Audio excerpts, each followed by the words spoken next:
I had the urge one night to get on Zillow, which I don't typically ever do. I found this house near San Marco, like right across the highway. It was listed for $199,000. I negotiated, I bought it for $185,000, and I have a special thing I'm gonna do with it. Stay tuned.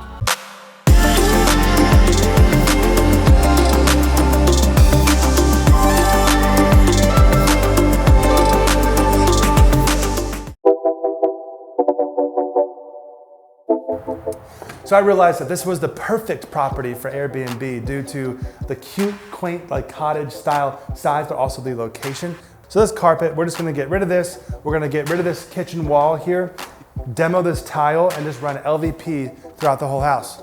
We're gonna do a new kitchen. This is gonna be a wraparound cabinetry situation where we're gonna have black granite countertops.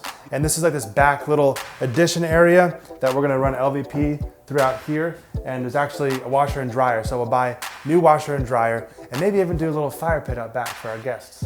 So this is a 2-bedroom, 1 bath. Like honestly, I would vacation here. It's just like so nice. This beautiful playground right outside, but it's like carpet in here that we're gonna demo, but we're gonna do LVP, so there's wear and tear, not as much. So this is the master bedroom. We're gonna move this ceiling fan in the middle and do all new fixtures and the flooring. That's really what's gonna sell this place, but we're gonna keep this project on the little bit of a cheaper end if possible, you know, like the windows. We're not gonna go and do all new windows, but I am gonna do a new roof, new toilet, couple accoutrements here and there, clean the ductwork, and call it a day. And of course, furnish it for Airbnb. So let's check it out.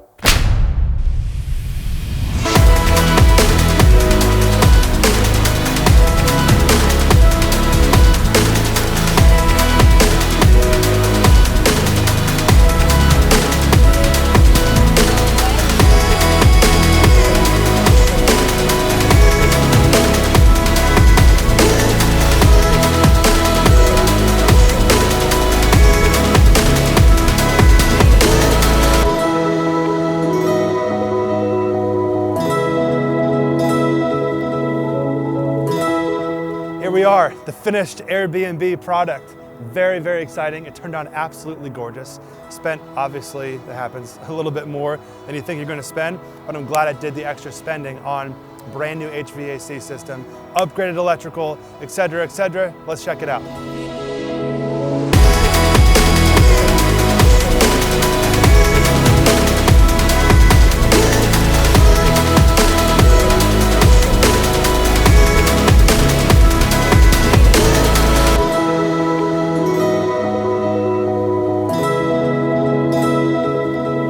So this property should pull about $3,000, $3,500, maybe $4,000, maybe more per month in Airbnb income. Then with Airbnb, you're gonna have some property management fees like cleaning, toilet paper, shampoo, like all those different things. Plus the property manager has a percentage charge, which an average property manager for that is like sometimes between 20 and even 25 or more %. I'm getting a slightly better deal just because I have multiple Airbnb properties, but it should still cash flow very, very well even after my about $1,100 mortgage.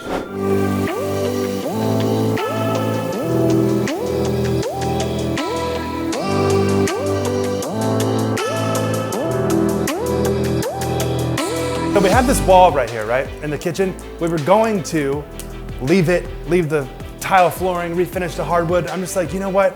Remove it all. Let's just get the wall out, demo the tile. We did all new LVP, the black granite that we typically always do. We bought this at Floor & Decor. We cut it up. We got the cabinets at a cabinet warehouse. It's the white shaker style, all new hardware. So we got silverware, we got coffee makers. Look, we got pots, we got pans. Even in here, we have all kinds of, everything that you need. There's actually like a spreadsheet full. I mean, I think even down to Monopoly. I mean, this Airbnb is gonna be totally set up, and there's all kinds of measuring things in here. You got a cheese grater, you got a pizza cutter, you got a can opener, you got a spatula. Really exciting. Airbnb is the way to go because let's talk about it. The rental, you're probably only gonna get like, what, $800, $1,100, like max. With this, I'm pulling $4,000 a month, minus all your fees, but then you still have to pay your mortgage either way. So the cash flow, so much higher. Let's check out this bonus room. So this was an addition, which I did not do, but we renovated it, just with a flooring paint cabinet, or not cabinets, flooring paint, trim, and new washer and dryer. So brand new washer and dryer, new hookups and everything, make sure it's all functional. This is like a pull-out bed that they could do. And I think eventually I'll do like a fire pit, but I kind of already went over budget with the roof, the HVAC, the electrical, everything that I did. Spent about $60K on the reno.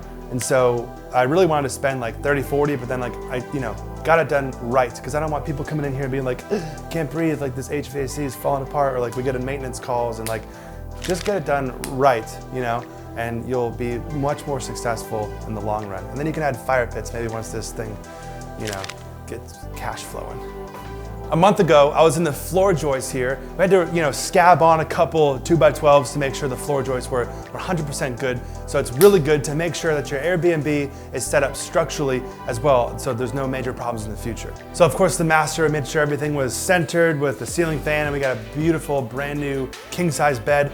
The most important aspect of Airbnb investing is the area that you're in. You can see me playing in the playground right across the street. That's a major thing of like people with kids or whatever. It's like a very family-friendly area, as well as it being near San Marco. And the fact that they allow Airbnbs is a big deal, because they don't in certain areas of the beach, of like Jacksonville, and the different areas across Jacksonville don't allow Airbnbs. So you have to really make sure that the city is going to let you do this.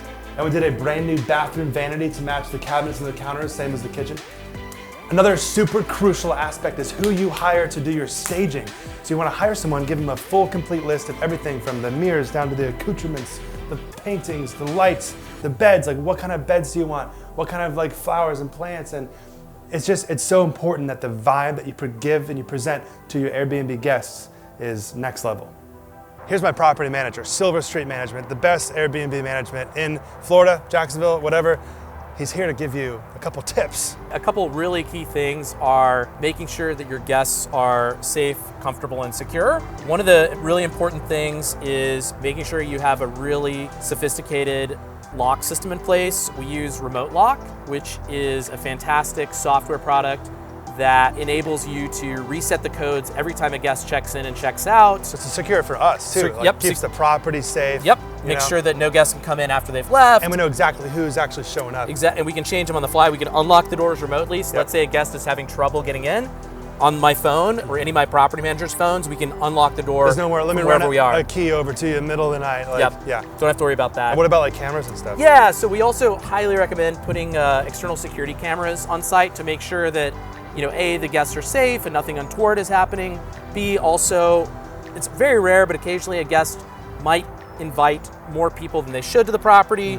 So just seeing that camera in place, which we're going to implement in the near future. We can see the kegs coming in and out. Exactly. It basically enables good behavior and encourages the guests to be good stewards of the property. And obviously that's everything external. Obviously you're not filming anything inside. That's highly illegal. And you're also like really clear in the description of the listing exactly what's expected of the guests. Yep. Right? So like what kind of things that could they throw into their Airbnb listing that would be like resolving problems in the future? One example that we're very clear on are early check-ins and late check-outs. So that's the most common request we get from guests.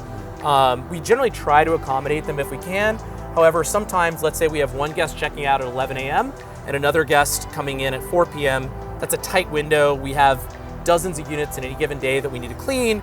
In those situations, in order to facilitate the early check-in or late checkout, we will have to prioritize their unit over other units and or add additional cleaners to clean it more quickly. In those instances, we will ask the guest for an early check-in fee. Yeah, because the cleaning, I was just about to say, is not cheap. No. Like my cleaning fees at my 10-plex are thousands and thousands of dollars. Usually, I always say that they're usually about 10 to 20% of revenue.